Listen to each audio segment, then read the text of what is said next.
Hello दोस्तों, कैसे हो आप लोग। आई होप कि आप लोग ठीक हो गए। जैसा कि फ्रेंड्स आज अपना पार्ट नंबर 3 रहेगा। अपने 2 पार्ट हो चुके हैं, वो आपके लिए वेरी वेरी इंपॉर्टेंट हैं।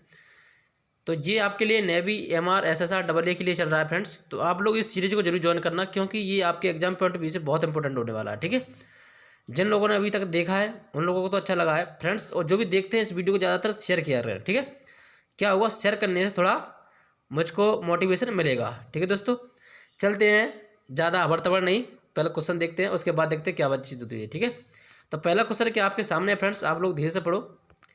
क्या है, दो संख्याओं का अनुपात 5:7 है के अनुपात में है। यदि पहली संख्या 20 है तो दूसरी संख्या ज्ञात कीजिए। देखो फ्रेंड्स, जो भी इस क्वेश्चन को सॉल्व करें वीडियो पॉज करके सॉल्व करें और अपना आंसर टिक मारें। ठीक है दोस्तों, तो मैं यहाँ डायरेक्टली सॉल्व करूँगा। ठीक है, जिनको नहीं आएगा वो देखेंगे। तो कुछ नहीं करना फ्रेंड्स, देखो फ्रेंड्स आप लोगों ने आई होप कि कर लिया होगा सवाल। देखो कुछ नहीं करना फ्रेंड्स, आपके पास दो संख्या का रेशियो दिया है 5:7। इसमें से उसने बोला कि आपकी एक संख्या कितनी है, 20 है, यानी कि एक संख्या कितनी है, 20 है, यानी इसकी भाग देंगे फ्रेंड तो 5 चौक 20, यानी कि 4 बार जाएगा। तो दूसरी संख्या पूछ रहा है, तो फ्रेंड दूसरी संख्या क्या होगी, इसमें अपन 4 का मल्टीप्लाई कर देंगे तो कितनी हो जाएगी, 7 चौक 28। तो option number B correct answer हो जाएगा। ऑप्शन सॉरी बी नहीं, डी। ऑप्शन नंबर डी पे आपका 28 आंसर है फ्रेंड्स, तो ऑप्शन डी करेक्ट आंसर होगा यहाँ पे आपके। ठीक है, पहली संख्या दी है उसने, यानी कि पहली संख्या अपनी कौन सी है, 5 है, दूसरी 7 है। तो पहली के बराबर 20 दिया था, दूसरी के बराबर पूछ रहा था, तो 5 चौक 20 आ गया। ठीक है, और दूसरी बराबर क्या निकलेगा, 28। चलो फ्रेंड्स आगे बढ़ते हैं नेक्स्ट क्वेश्चन पर। कुछ नहीं करना था, सॉल्व सिंपल क्वेश्चन है, आगे बढ़ते हैं।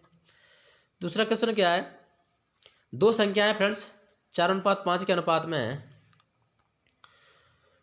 में है, उनका लासापा यानी कि एलसीएम 180 है, उनका योग ज्ञात कीजिए। ये फ्रेंड्स आपका एलसीएम एचसीएफ चैप्टर से है। तो देखो फ्रेंड्स कुछ नहीं करना, इसमें भी दो संख्याओं का एलसीएम, चलो देखो दो संख्याओं का एलसीएम क्या है फ्रेंड्स, 4:5 है। इसमें कन्फ्यूजिंग नहीं होना है, बहुत से स्टूडेंट कन्फ्यूज हो जाते हैं। क्या करना है आपको, यहाँ 4 और 5 का आपको क्या लेना है फ्रेंड्स, एलसीएम लेना है। जैसे एलसीएम लिखा है, यहाँ आपका 180 एलसीएम है, यानी कि 180 यहाँ पे मैंने लिख दिया 180, और 4 और 5 का आप एलसीएम लोगे तो कितना आ जाएगा फ्रेंड्स, डायरेक्टली 20 आ जाएगा। ठीक, एक जीरो से एक जीरो कटेगा तो 2 नंबर 18, यानी कि एक की वैल्यू कितनी फ्रेंड्स, 9 आ गई। अब आपसे पूछ रहा है वो, उनका योग ज्ञात कीजिए फ्रेंड्स। अगर मैं इन संख्याओं का योग ज्ञात करूँ तो 4 और 5 कितने होते हैं, 9, और 9 का योग ज्ञात करना तो 9 का गुणा कर दो इसमें, 9 9 में 81। तो फ्रेंड्स ये ऑप्शन कहीं कनेक्ट कर रहा है आपका, ऑप्शन नंबर ए करेक्ट कर होगा, यही 81 आंसर होगा फ्रेंड्स। दोबारा समझ लो, कुछ नहीं करना था, दो संख्या को रेशियो आपके पास है और इन दोनों को एलसीएम, यानी 4 और 5 का आप एलसीएम निकालोगे तो कितना निकलेगा, 20। ठीक है फ्रेंड्स, और 20 के बराबर आपकी वैल्यू दी है 180, मैंने काट दिया, 20 से भाग दिया 180 में, 9 बार गया। अब आपसे पूछा गया उन संख्याओं को योग ज्ञात करो, या फ्रेंड्स आप ऐसे भी कर सकते थे कि 9 चौक 36 और 9 पंजे 45, इसको आप ऐड करके फिर भी आपका 81 आंसर आएगा। ठीक है, चलो आगे बढ़ते हैं नेक्स्ट क्वेश्चन पर। नेक्स्ट क्वेश्चन क्या है,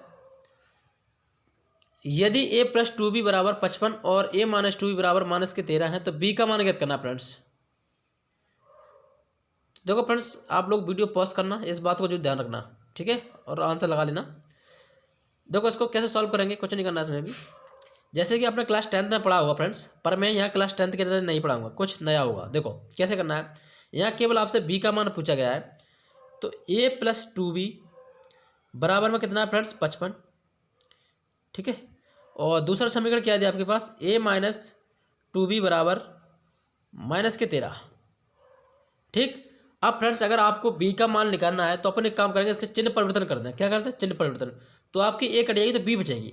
जैसे कि मैंने यहाँ माइनस किया, जहाँ माइनस वहाँ प्लस किया, जहाँ प्लस यानी माइनस है तो प्लस हो जाएगा। ठीक है दोस्तों, तो ये हो गया, बस कुछ नहीं करना आपको। यहाँ ये से a कट गया, आपका बचा क्या, 2b और 2b कितने हो गए फ्रेंड्स, 4b बराबर, ये माइनस के चिन्ह मत मानना, ये नीचे वाला चिन्ह और ऊपर वाला चिन्ह का मतलब रहता है, बस ये खत्म हो गया बीच का वाला आपका।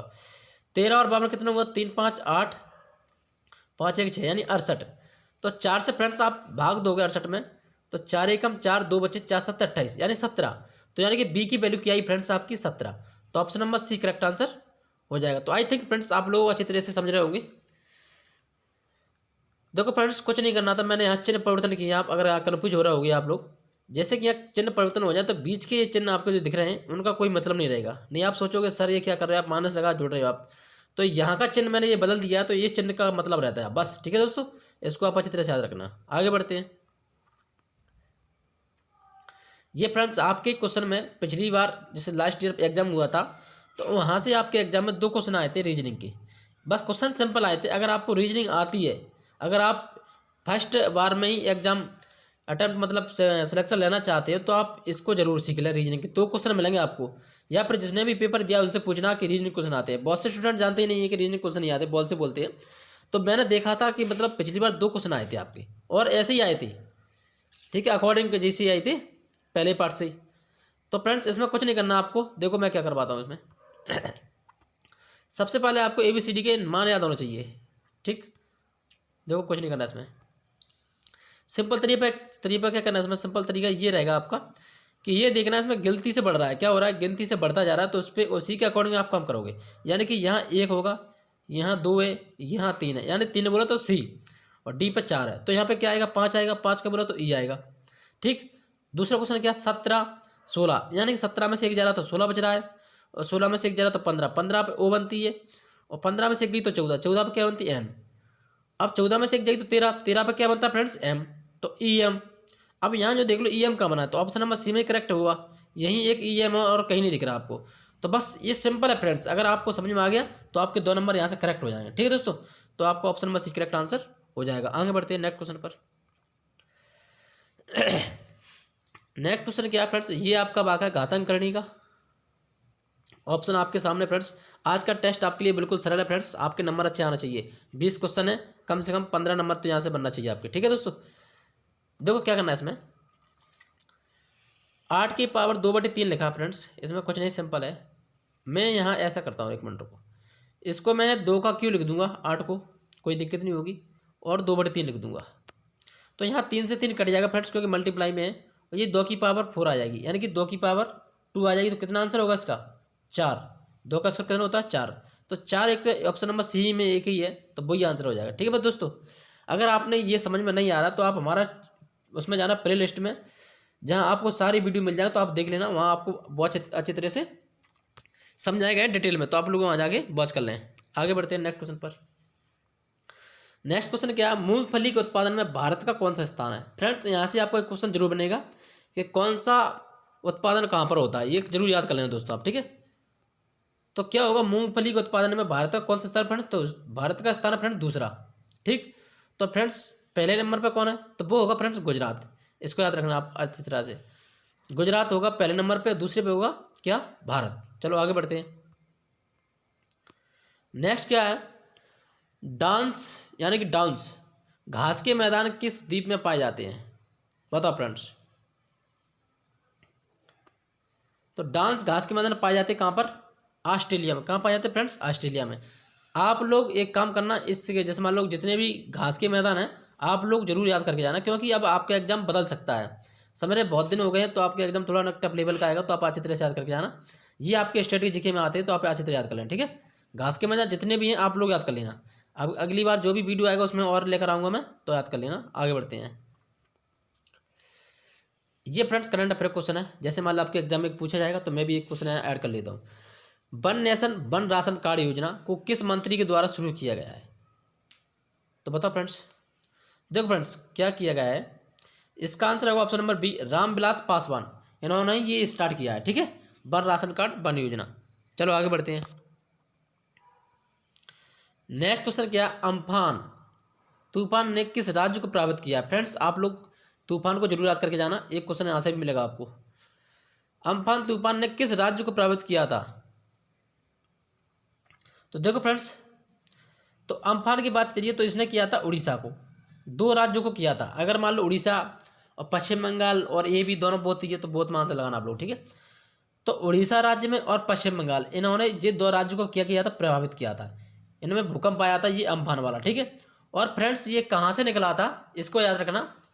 इसकी उत्पत्ति हुई थी बंगाल की खाड़ी से। कहाँ से हुई थी, बंगाल की खाड़ी से। ये 2020 का क्वेश्चन है फ्रेंड, याद रखना। ठीक है, ये 2020 में आया था तूफान, अम्फान तूफान। और एक तूफान और आया था फ्रेंड, कौन सा, निर्गस तूफान। इसको भी याद रखना, निर्गस तूफान। यह आया था कहाँ पर, महाराष्ट्र में। कहाँ पर आया था फ्रेंड, महाराष्ट्र में और एमपी में, महाराष्ट्र और एमपी में आया था निर्गस तूफान। ठीक फ्रेंड्स, इसकी उत्पत्ति कहाँ से हुई थी? तो इसकी उत्पत्ति हुई थी अरब सागर से। कहाँ से हुई थी फ्रेंड्स? अरब सागर से। इतनी चीज़ याद रखना आप। कौन कौन सा? एक अम्फन कहाँ से आया था? उड़ीसा और पश्चिम बंगाल में, ये बंगाल खाड़ी से उत्पन्न हुआ था। ठीक है। और निर्गस कहाँ से आया था? अरब सागर से। किस किस में? महाराष्ट्र में और एमपी में, यानी मध्य प्रदेश में। ठीक है दोस्तों। और एक तूफान की और बात की है तो एक तूफान और आया था, उसको भी आप याद रखना, जिसका नाम है क्रिस्टोबेल। क्या नाम है फ्रेंड्स? क्रिस्टोबेल। ये तूफान आप लिखते, देखो फ्रेंड्स मैं जितने फैक्ट करवा रहा हूँ आप कॉपी धर के बैठना, वहाँ लिखते रहना। यहाँ से आपका एक क्वेश्चन जरूर बनेगा। तो क्रिस्टोबेल तूफान कहाँ पर आया था फ्रेंड्स? तो ये लास्ट क्वेश्चन रहेगा आपका। तो ये आया था अमेरिका में। ठीक है फ्रेंड्स, तो इसको याद रखना। आगे बढ़ते हैं नेक्स्ट क्वेश्चन पर। नेक्स्ट क्वेश्चन क्या है फ्रेंड्स? निम्नलिखित में से कौन सी मिश्र धातु है?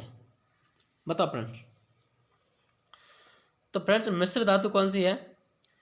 स्टेनलेस स्टील, यानी कि स्टील में लोहा और स्टील से मिलकर बना होता है, तो इसे मिश्र धातु कहते हैं। आगे बढ़ते हैं। अब क्वेश्चन क्या है फ्रेंड्स? किसके जलने से सबसे अधिक वायु प्रदूषण होता है?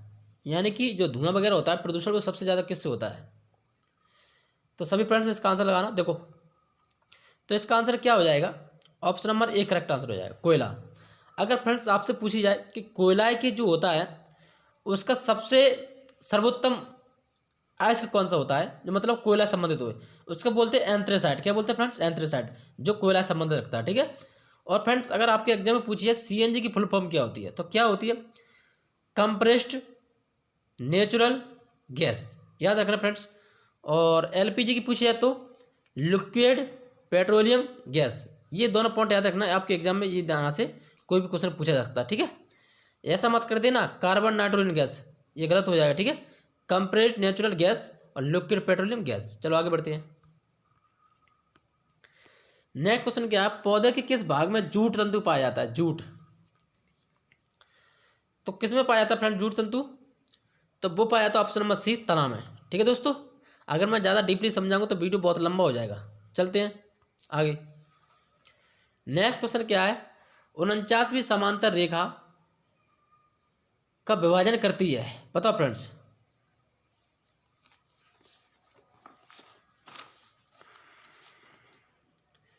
उनचासवीं समांतर रेखा विभाजित करती है। अब फ्रेंड्स आप लोग याद रखना, देखो इसका आंसर मैं बता रहा हूँ आपको, बहुत सारी डिटेल बताऊँ तो आप लोग लिखते रहना। देखो ये करता है यूएस और कनाडा को। कैसे करता है? यूएस और कनाडा को।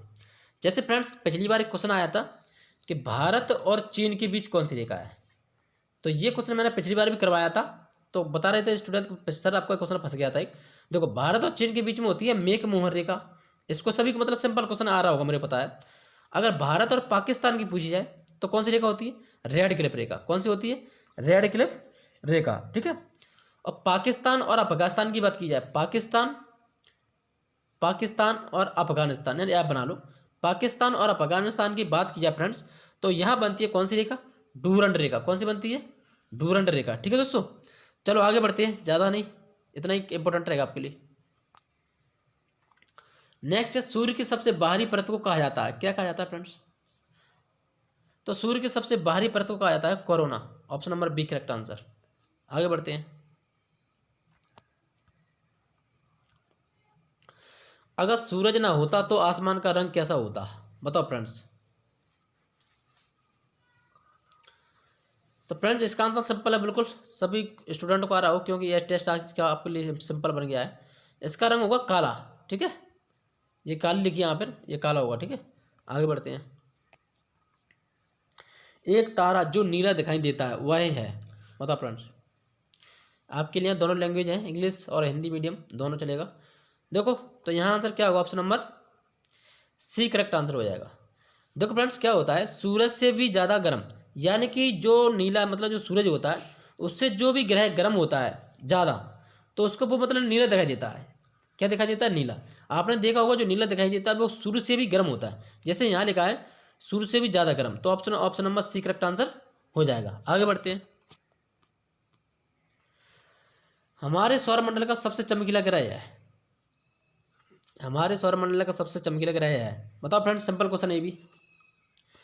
तो इसका आंसर होने वाला है option number A correct answer. सबसे चमकीला ग्रह शुक्र। ठीक है दोस्तों। और इसको पृथ्वी की बहन भी कहा जाता है। ठीक है, ये पृथ्वी के बराबर होता है, यानी कि इसका बराबर भाग होता है और पृथ्वी की बहन कहा जाता है। ठीक है, और इसको जुड़ा कहा जाता है कौन का, पृथ्वी का। और देखो दोस्तों और क्या होता है, भोर का तारा और सांझ का तारा भी कहा जाता है शुक्र को। ठीक है दोस्तों, और शुक्र को सबसे गर्म ग्रह और ले लो, सबसे गर्म ग्रह भी कहा जाता है। ये परिक्रमा कम से कम 225 दिन में कर लेता है, इसके समथिंग करता है। ठीक है, 225 दिन में ये परिक्रमा कर लेता है शुक्र। और फ्रेंड्स एक आपको इंपॉर्टेंट बात बता रहा हूँ मैं, ये क्वेश्चन आपके कम से कम 5 बार आ जाता है, 2-3 बार रिपीट हुआ था पिछली बार। जैसे कि मैं बात करूँ शुक्र और बुध, तो इनके फ्रेंड्स एक भी अगर आपसे पूछा था उपग्रह, तो आप कह देना सर इनके आंसर क्या होता है 0, इनके एक भी उपग्रह नहीं है। किस किसके, शुक्र और बुध के एक भी उपग्रह नहीं है। ठीक है दोस्तों, आगे बढ़ते हैं। देखो फ्रेंड्स जहाँ और भी मैं आंसर बता सकता हूँ, देखो और भी क्या है आपके लिए, जैसे मंगल है, तो मंगल के कितने उपग्रह हैं फ्रेंड्स, 2। कौन कौन से, फोबस और डोमस। ठीक है, मंगल को लाल ग्रह भी कहा जाता है, ऐसे याद रखना। और बृहस्पति है जैसे फ्रेंड्स, तो बृहस्पति का बात किया तो बृहस्पति सबसे बाहरी ग्रह है। कौन सा, सबसे बाहरी एवं बड़ा ग्रह है, इसी को कहा जाता है किसे, बृहस्पति को। इसके फ्रेंड्स उपग्रह की बात की है तो 79 इसके उपग्रह हैं। ठीक है, ये शायद 687 दिन में परिक्रमा कर लेता है पूरी। चलो आगे बढ़ते हैं। क्षुद्र ग्रह सूर्य के बीच में चक्कर लगाते हैं। ये फ्रेंड्स आपके लिए बहुत इंपॉर्टेंट क्वेश्चन है, आप बस इस चीज़ को ज्वाइन करो। अगर आपके एग्जाम में ना फंसे तब बोलना आप, ठीक है। तो आप लोग इनको जरूर लगाते रहना, और जो याद नहीं उनको लिखे जरूर लेना कॉपी में। तो इसका आंसर क्या होगा फ्रेंड्स, इसका आंसर होगा क्या, option number B correct answer, Mangal और बृहस्पति। चलो आगे बढ़ते हैं। 500 रुपये के भारतीय नोट पर रंग कैसा होता है। जो 500 का नोट होता है फ्रेंड्स, उसका रंग कैसा होता है बताओ।